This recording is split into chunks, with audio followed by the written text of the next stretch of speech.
Assalamualaikum warahmatullahi wabarakatuh.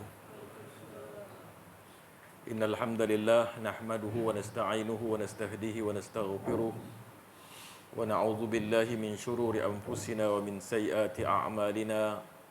May yahdihillahu fala mudilla lahu wa may yudlil falan tajida lahu waliyyan murshida. Ashhadu an la ilaha illallah wahdahu la syarika lah wa ashhadu anna Muhammadan abduhu wa rasuluh. Allahumma salli wa sallim ala sayyidina Muhammad wa ala alihi wa sahbihi ajma'in. Subhanaka la ilma lana illa ma 'allamtana innaka antal alimul hakim. Wa qur rabbi adkhilni mudkhala sidqi wa akhrijni mukhraja sidqi waj'al li min ladunka sultanan nasira. Rabbi shrah li sadri wa yassir li amri wahlul 'uqdatam min lisani yafqahu qawli. Amma ba'd.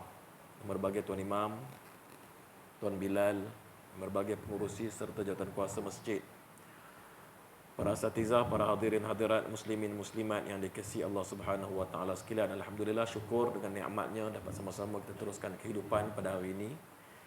Diberikan kesihatan, keafiatan, sama-sama dapat kita berhimpun dalam masjid yang mulia ini. Selesai dalam menyempurnakan salat maghrib berjemaah. Mudah-mudahan salat kita, doa kita dimakbulkan oleh Allah Subhanahu wa taala. Alhamdulillah, di atas pertemuan pada malam ini kita berada dalam halaqah ilmu. Mudah-mudahan kita beroleh pahala i'tikaf dengan niat i'tikaf. Sama-sama kita niat i'tikaf. Mudah-mudahan keberadaan kita dalam masjid turut diganjari pahala i'tikaf. Hadirin dan hadirat yang dikasihi oleh Allah Subhanahu wa taala sekalian, InsyaAllah kita akan sambung setakat yang kita berhenti pada 2 minggu yang lalu. Terakhir kita membicarakan tentang satu riwayat daripada Nabi sallallahu alaihi wasallam yang menyebutkan tentang kemuncak keimanan. Ada 4 perkara ataupun 4 hal. Zirwatul iman arba'u khilal. As-sabru lil hukmi wal ridha bil qadri wal ikhlas lit tawakkuli wal istislam lir rabb. Rawahu Abu Nu'aim. Kemuncak iman ada 4 perkara. Sabar dalam menerima keputusan daripada Allah Subhanahu wa taala, ridha menerima ketentuannya, ridha menerima takdir Allah Subhanahu wa taala, ikhlas bertawakal dan menyerahkan diri sepenuh hati kepada Allah Azza wa Jalla. Dan insya-Allah kita akan teruskan tentang satu khabar yang juga diriwayatkan daripada Nabi sallallahu alaihi wasallam berkaitan tentang 4 pokok utama bagi 4 perkara. Al-ummahatul arba', ummul adawiyah wa ummul adab wa ummul ibadat wa ummul amani.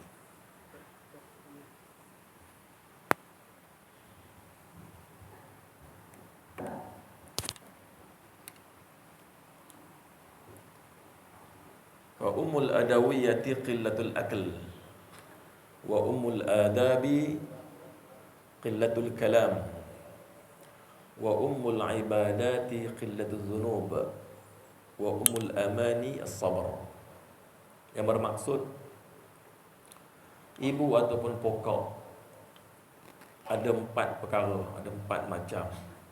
Pokok ubat ataupun ibu bagi segala ubat, ummul adawiyah. Kemudian wa ummul adab, pokok adab ataupun akhlak. Wa ummul ibadat, dan ibu ataupun pokok bagi ibadat. Serta terakhir adalah wa ummul amani, dan pokok harapan ataupun cita-cita. Fa ummul adawiyati qillatul akal.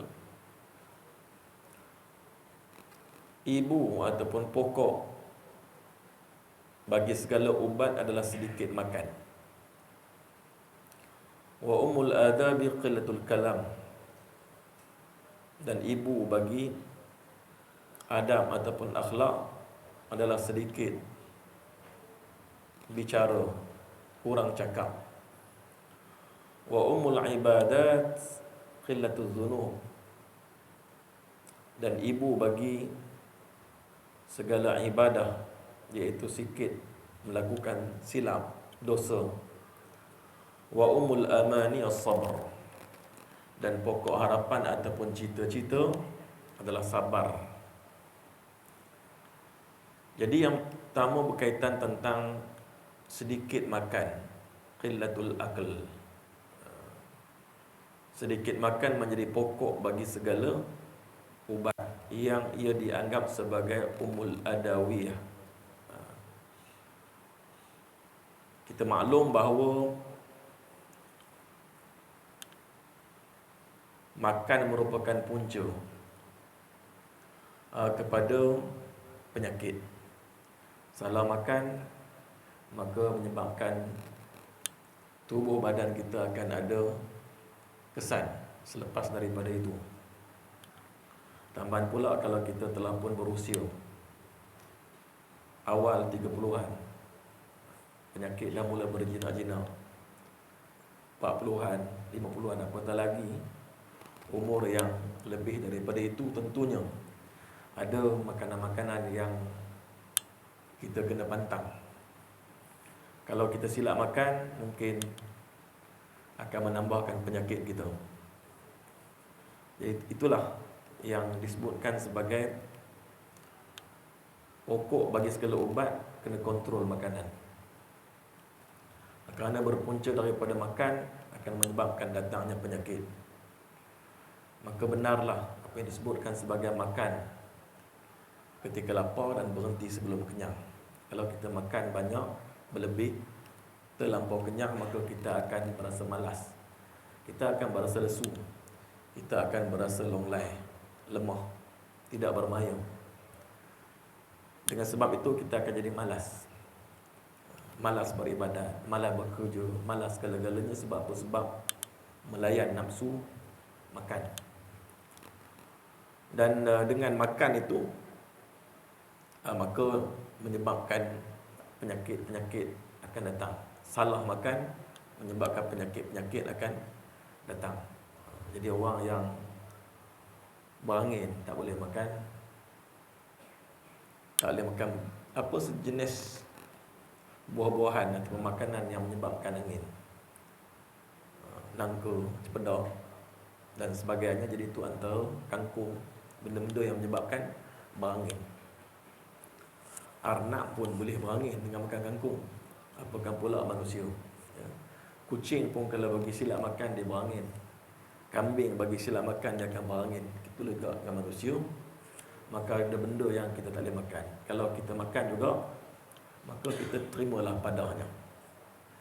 Jadi lebih baik kita kurangkan makan berbanding dengan kita pergi ambil ubat. Ubat ni dia boleh tahan sakit, tapi dia tidak boleh menghapuskan semua penyakit, ya. Melainkan ubat tu ubat jenis alamiah, ubat-ubat yang jenis semula jadi, ya. Kalau sakit perut, dulu-dulu orang cari Chikitek-1, dan ni masih ada lagi, ya. Boleh beli, cuma harganya dia tak macam dulu lah. Dulu sen, sekarang dah RM1.60. Ya. Jadi yang lebih selamat ialah kita tak makan benda yang berangin. Itu kalau yang jadi berangin. Jadi kita tengoklah apa penyakit yang kita ada, maka lebih baiklah kita kawal makanan berbanding dengan kita mengambil ubat-ubatan hospital, ya. Kawal makanan dan ambil makanan ataupun suplemen sampingan, itu lebih baik untuk kesihatan kita. Jadi pokok ataupun ibu bagi segala ubat adalah sikit makan. Kita diajar untuk sikit makan. Nanti bulan Ramadan sampai kita diajar untuk tak makan. Tak makan siang hari dan malam baru boleh makan. Betapa agama didik kita supaya kita berlapar, ya. Kerana akan tiba satu masa kita akan menghadapi suasana yang dihadapi oleh sahabat-sahabat kita yang tak ada makanan langsung. Kita fikir malam ni nak makan apa. Sahabat kita di Palestin fikir bila pula akan boleh makan. Betapa Islam mengajar kita untuk kita jaga pemakanan dan sampai tahap agama didik kita untuk kita berlapar. Kerana dengan berlapar bukan setakat kita sihat, malahan dengan berlapar kita boleh tundukkan nafsu, boleh latih diri, boleh melahirkan perasaan belas kasihan kepada orang yang susah, boleh merasai kesusahan orang-orang yang tak makan. Betapa agama Islam didik kita melalui pemakanan. Sampai 1 bulan kita dikontrol makanan oleh Allah Subhanahu Wa Taala, apa yang disebut sebagai tarbiyah Ramadan ataupun didikan Ramadan, untuk jadikan kita seorang hamba-Nya yang sentiasa mempunyai kerohanian yang tinggi dengan sebab jaga pemakanan. Jadi benar apa yang disebutkan sebagai ibu bagi segala ubatan adalah sikit makan. Wa umul adab qillatul kalam. Kita faham bahawa punca kerosakan adalah disebabkan oleh lidah. Maka lidah merupakan amanah Allah Subhanahu Wa Taala. Lidah yang sepatutnya kita gunakan untuk zikir, untuk baca Quran, untuk memperkatakan benda-benda yang baik-baik. Itu fungsi dan peranan lidah kita. Maka setiap benda yang nak dituturkan kena difikirkan kesan selepas daripada kita menyebutnya. Adakah ia mengundang pahala ataupun dia menambahkan dosa. Jadi ramai orang tersilap disebabkan oleh kesilapan cakap. Silap cakap, rumah tangga boleh bercerai-berai. Silap cakap menyebabkan orang boleh terkuris hati. Silap cakap boleh menyebabkan persahabatan, persaudaraan terputus. Dan untuk kita perbaiki semua makan masa yang lama. Jadi ini semua berpunca daripada cakap ataupun kalam. Jadi bila sikit kalam, tak banyak cakap, akan mengurangkan dosa. Cakap benda-benda yang perlu. Min husnil islamil mar'i tarkuhu ma la ya'ni. Antara keelokan Islam seseorang ialah dia tinggal benda-benda yang tidak ada kena-mengena dengannya. Mula daripada lidah, maka dia akan mendatangkan dosa, boleh mendatangkan berbagai-bagai jenis keburukan selepas daripada kita menuturkan sesuatu. Oleh kerana itu, setiap benda yang nak kita tuturkan, maka kena difikirkan dahulu. Bukan kita buat dulu, katakan dulu sebelum kita fikir.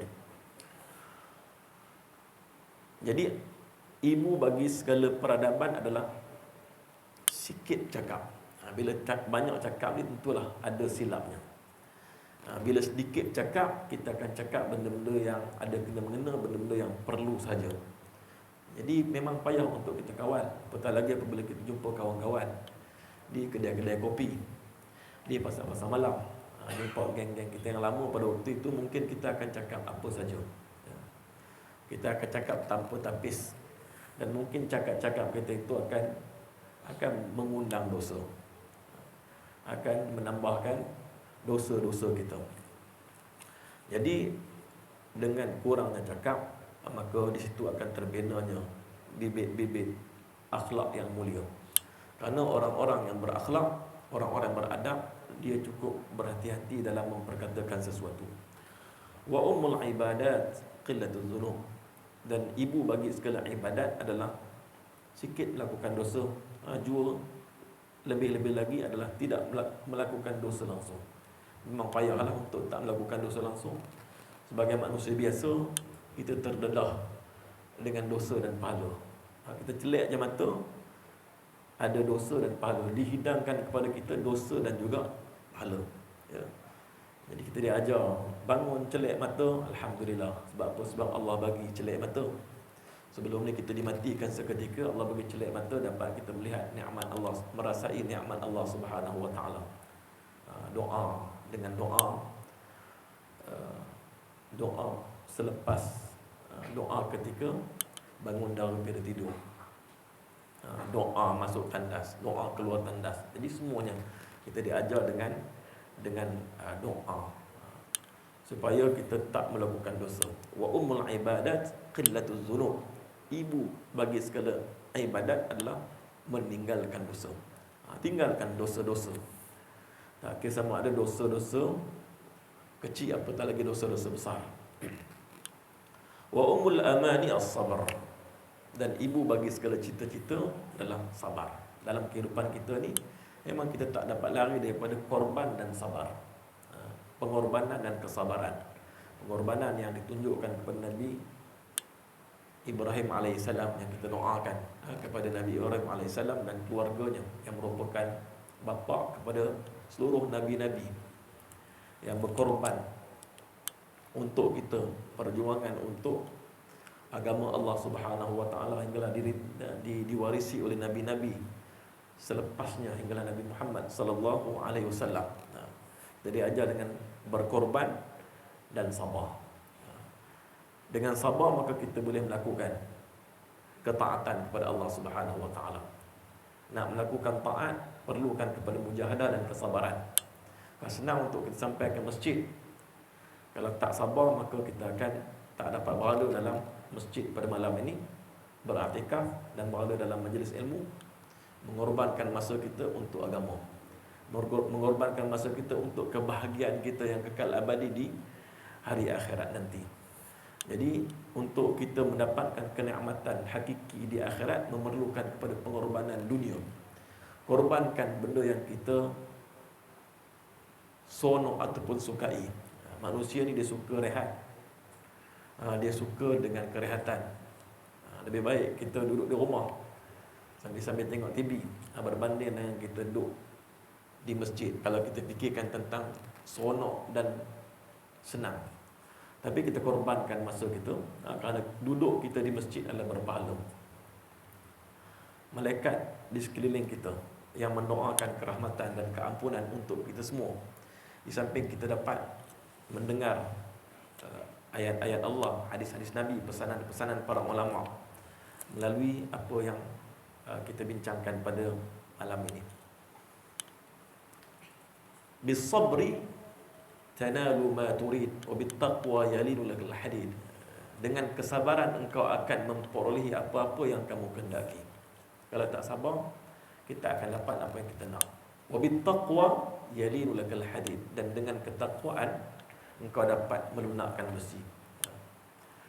Sesungguhnya Allah Subhanahu wa taala telah menjanjikan ke atas orang-orang yang sabar dengan pahala yang sangat besar yang tidak terkira. Jaminan Allah Subhanahu wa taala tersebut dimulakan dengan perintah bertakwa. Perintah agar takutkan Allah Subhanahu wa taala dengan cara beramal soleh.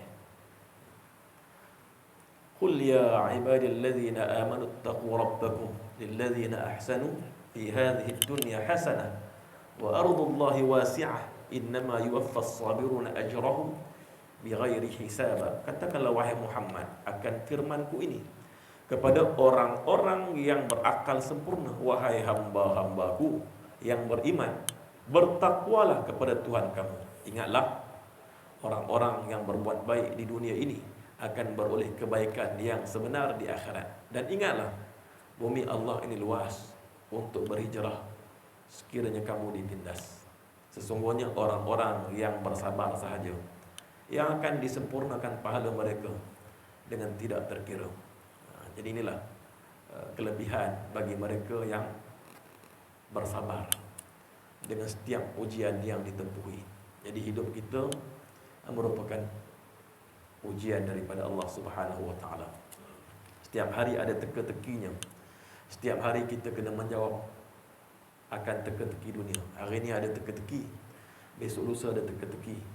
Teka-teki yang seharusnya kita jawab berlandaskan iman kepada Allah Subhanahu wa taala. Jadi setiap sesuatu itu pasti terkandung hikmah di sebaliknya. Setiap hikmah ada rahmat Allah Subhanahu wa taala. Dan rahmat pula hanya akan turun dengan adanya kesabaran. Rahmat ni akan datang dengan sabar daripada hamba-hambanya. Sesungguhnya tepatlah akan kata-kata hikmah, kullu syai'in hikmatun wa kullu hikmatin rahmatun wa hiya ta'ti bis sabar. Setiap sesuatu ada hikmahnya. Setiap sesuatu ada rahsianya. Rahsia ni benda yang tak tahu, Allah yang mengetahui. Allah saja mengetahui akan rahsianya. Dan setiap hikmah mengandungi rahmat Allah Subhanahu wa taala. Rahmat pula hanya akan turun dengan cara kita bersabar kepada Allah Subhanahu wa taala. Betapa kehidupan pada hari ini tak banyak sangat yang atas usaha dan perancangan kita.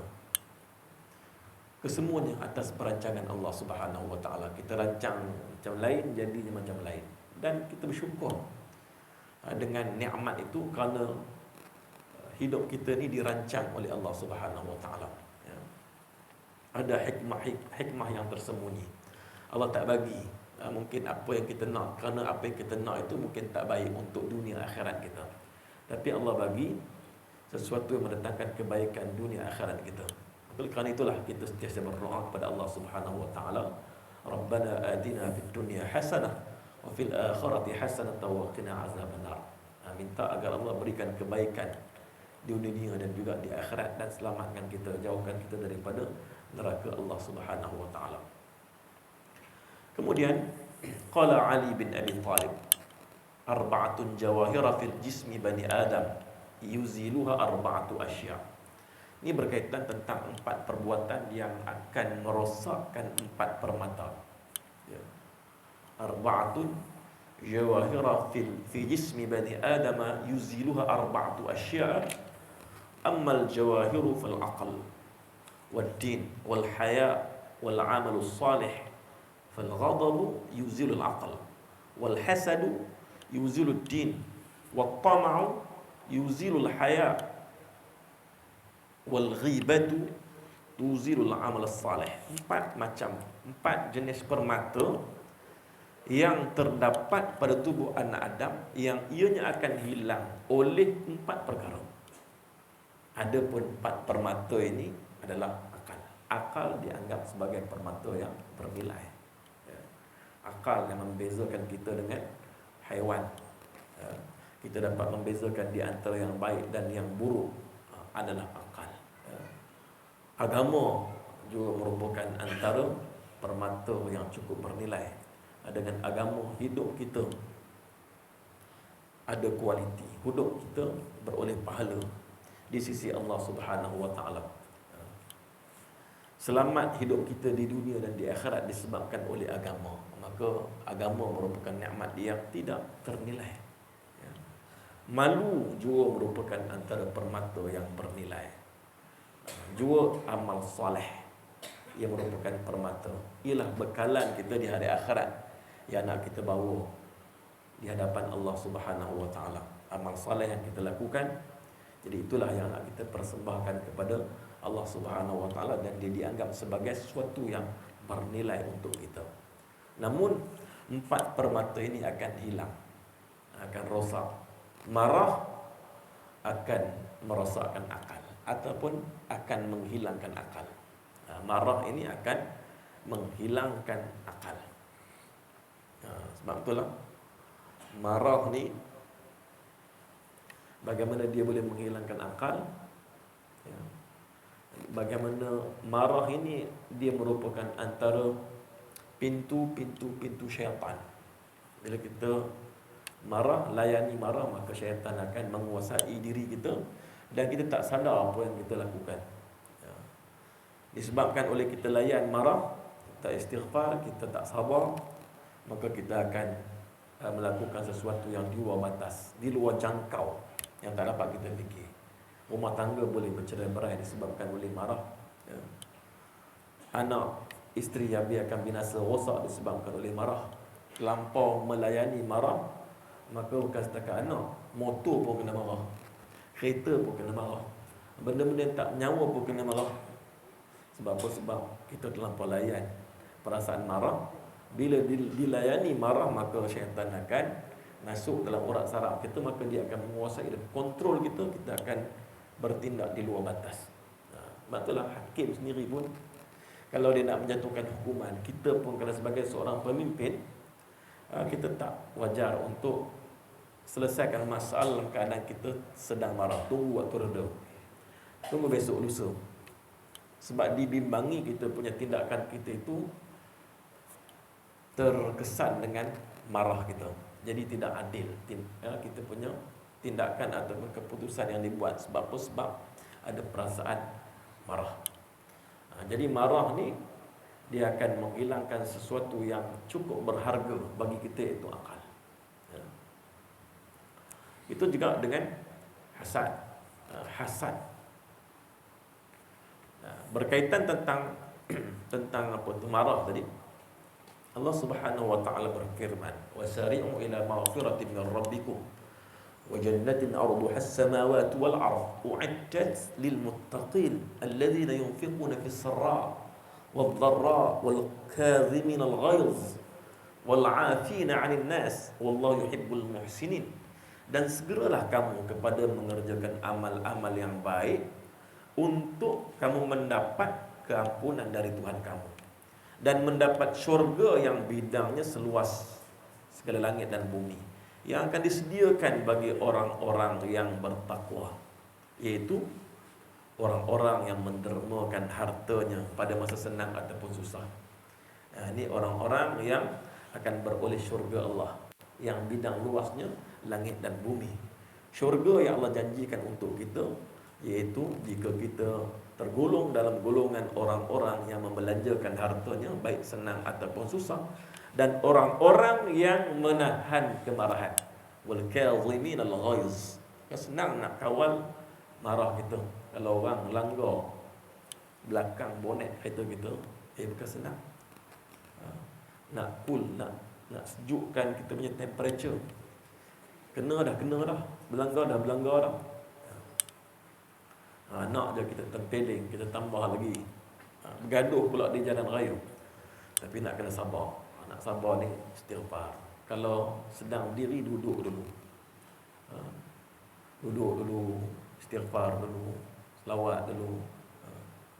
Sebab itulah ada step yang Nabi SAW ajarkan bagaimana cara kita untuk kawal marah, sejukkan, redakan keadaan hingga sampai kita kena berwudu, salat dan sebagainya. Kerana ia cukup bahaya. Dan orang-orang yang menahan marah ini adalah di antara orang-orang yang Allah Subhanahu wa taala sediakan syurga untuknya. Kerana kalau tak kawal marah, bagai-bagai boleh jadi. Dia jadi pergaduhan sampai kepada pembunuhan disebabkan oleh marah.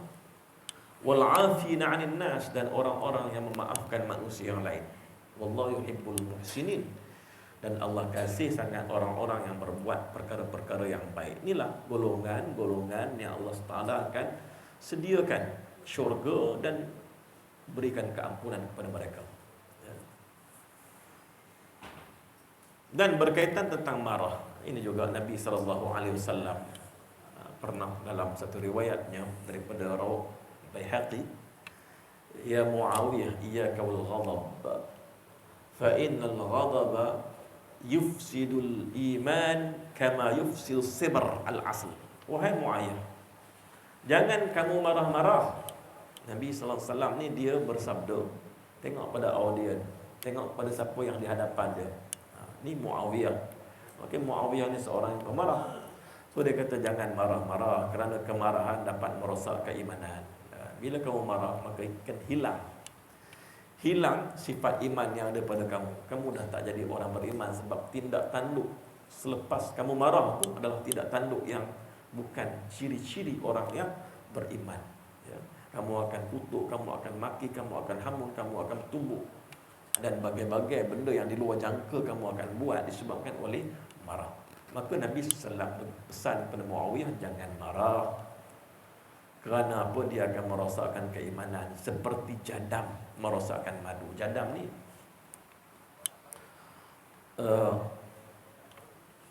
apa jadam? Makanan yang pahit. Aloe vera, getah aloe vera yang duduk kat dalam tu, itu dipanggil sebagai jadam.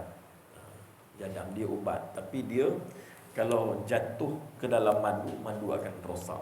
Betapa ditamsil ataupun diibaratkan bagaimana marah tadi boleh merosakkan iman, seperti benda yang pahit seperti jadam tadi boleh merosakkan madu. Jadi oleh kerana itu penting untuk kita kawal marah. Maka setiap hari perasaan marah ni akan ada sebab-sebab yang menyebabkan kita naik darah, yang menyebabkan kita nak marah. Tapi agama kita minta kita sabar dalam perkara ni. Kerana itulah punca-punca syaitan akan masuk dalam diri kita dan dia akan kontrol kita. Dan buat benda-benda yang di luar jangka, buat benda-benda yang di luar batas agama kalau dilayani. Jadi agama didik roh kita ni supaya jadi orang baik. Agama ni dia nasihat, ad-dinun nasihah. Agama ni nasihat. Bila kita cakap agama, artinya kita menasihatkan orang lain supaya ikut agama. Agama ni suatu perintah daripada pencipta untuk kita hamba, nak bagi kita ni selamat duduk di dunia dan selamat di akhirat. Bila kita di dunia kita ikut agama, maka kita akan selamat, kita akan tenang, kita akan lapang dengan nikmat beragama, dan akhirnya bila mati kesudahan yang baik dan akhirnya dimasukkan ke dalam syurga Allah Subhanahu wa taala. Ini merupakan nikmat agama, agama yang perlu dipelihara, tetapi ia boleh rosak disebabkan oleh perasaan marah yang tak dibendung. Berkaitan dengan hasad, kata tadi hasad dengki akan menghilangkan agama. Hasad ni, kata mudahnya, seseorang yang hasad ni dia mengharapkan hilangnya nikmat daripada orang lain. Dia mengharapkan hilangnya nikmat daripada orang lain, ataupun dia merasa seronok sekiranya pesaing dia hilang nikmat. Mungkin disebabkan musibah mendatang, terbakar ataupun bagai-bagai musibah, jadi dia akan seronok. Kalau ada saja perasaan sebegitu dalam diri kita, artinya kita pun dah ada bibit-bibit hasad, dengki. Jadi dengki ini satu sifat yang tak boleh diubat. Ada satu syair yang menceritakan tentang bahawa penyair mengatakan bahawa dia tidak akan dapat puas hati, dia tak akan dapat memberikan kepuasan kepada seseorang yang ada perasaan hasad. Semua orang dia boleh bagi puas, tapi dia tidak boleh bagi kepuasan kepada orang yang ada perasaan hasad kepadanya. Buatlah apa pun, kalau seseorang itu ada perasaan hasad, tetap dia tak puas hati. Dia akan puas hati bila mana nikmat yang ada pada kita hilang. Tak ada.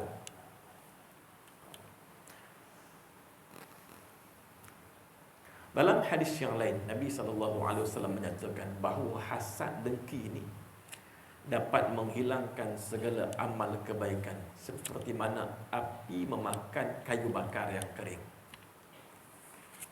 Diriwayatkan bahawa Nabi SAW bersabda, hadis riwayat Abu Dawud, "Iyyakum wal hasada, fa innal hasada ya'kulul hasanat kama ta'kulun narul hatab." Berhati-hatilah kamu, jauhkanlah kamu daripada sifat hasad. Hasad ni Arab, Melayu dia dengki. Kita bubuh dua-dua sekali, hasad dan dengki.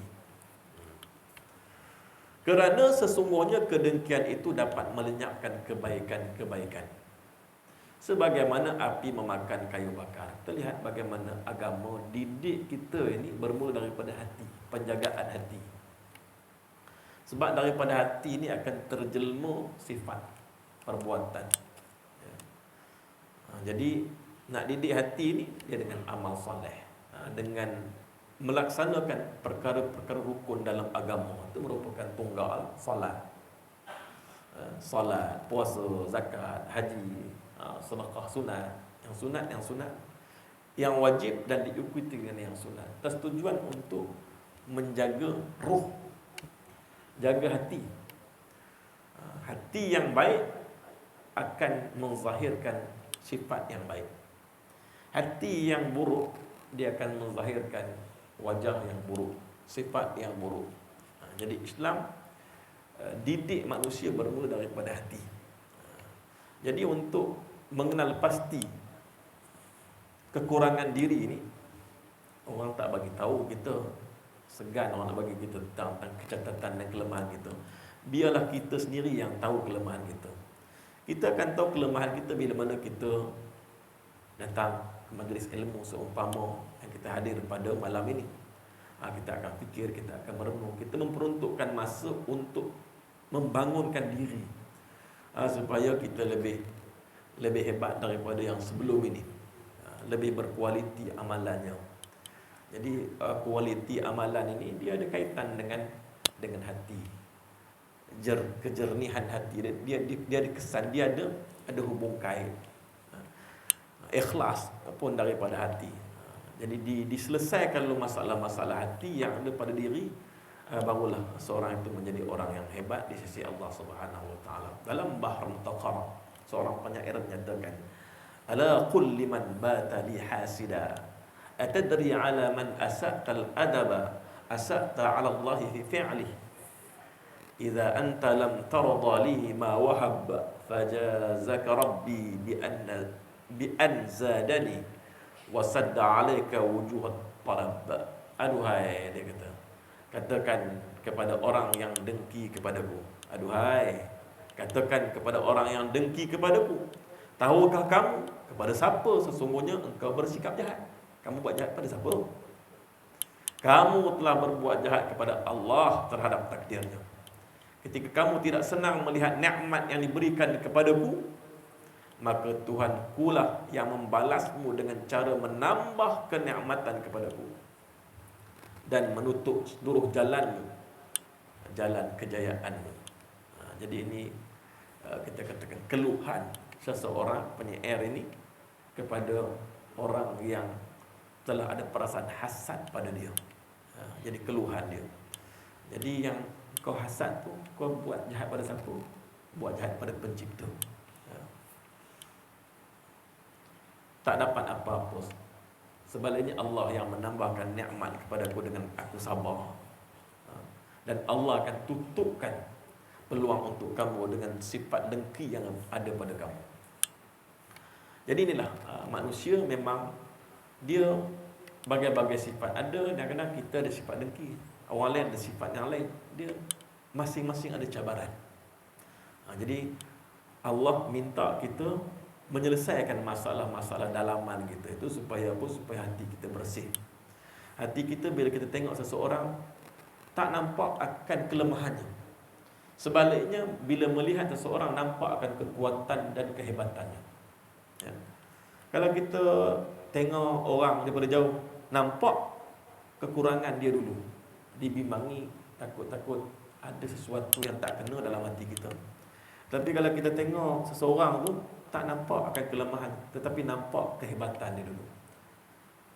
Nampak kekuatan seseorang berbanding kelemahan seseorang. Jadi mudah-mudahan kalau kita ada rasa begitu, mudah-mudahan kita tergolong dalam golongan orang yang dijernihkan hati oleh Allah Subhanahu wa taala. Oleh kerana itulah maka kita kena banyakkan istighfar. Istighfar ni minta ampun. Astaghfirullahalazim.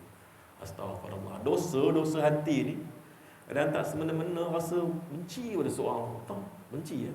Astaghfirullahalazim. Buruknya aku ni. Ya, tak semena-mena ada perasaan benci pada orang, dengki pada orang, sakit hati pada orang. Tak semena-mena. Jadi yang tak semena-mena ni lah kita, mulut kita ni sentiasa istighfar. Astaghfirullah. Astaghfirullah. Astaghfirullah. Ya. Pulihkan hati kita agar bersih. Jadi bila bersih, insya-Allah kita akan mudah untuk beribadat. Jadi akan mudah untuk kita ikhlas dan sebagainya. Hadirin hadirat yang dimuliakan oleh Allah Subhanahu wa taala sekalian, dan terakhir tamak. Bagaimana dalam yang terakhir itu disebut wa tama'u yuzilul haya. Sifat tamak ini akan menghilangkan perasaan malu. Sifat tamak. Manusia ni dia suka, memang manusia ni ditanamkan perasaan tak cukup dengan apa yang ada. Alhaakumut takatsur. Manusia kamu dilalaikan, dialpakan, dilekakan dengan at-takatsur. Sifat yang tak cukup dengan apa yang ada, tamak. Jadi tamak ni kalau tak diatasi, maka dia akan menghilangkan sifat malu. Dia tak malu untuk melakukan apa-apa. Tak malu untuk melakukan dosa, tak malu untuk melakukan khianat, tak malu untuk memalukan orang lain, tak semalu. Sebab apa? Sebab dia, yang penting bagi dia, dia dapat apa yang dia nak dengan apa cara sekalipun. Jadi kita diajar untuk buang sifat tamak. Dan terakhir, wal ghibatu tuzilul amal salih. Dan ghibah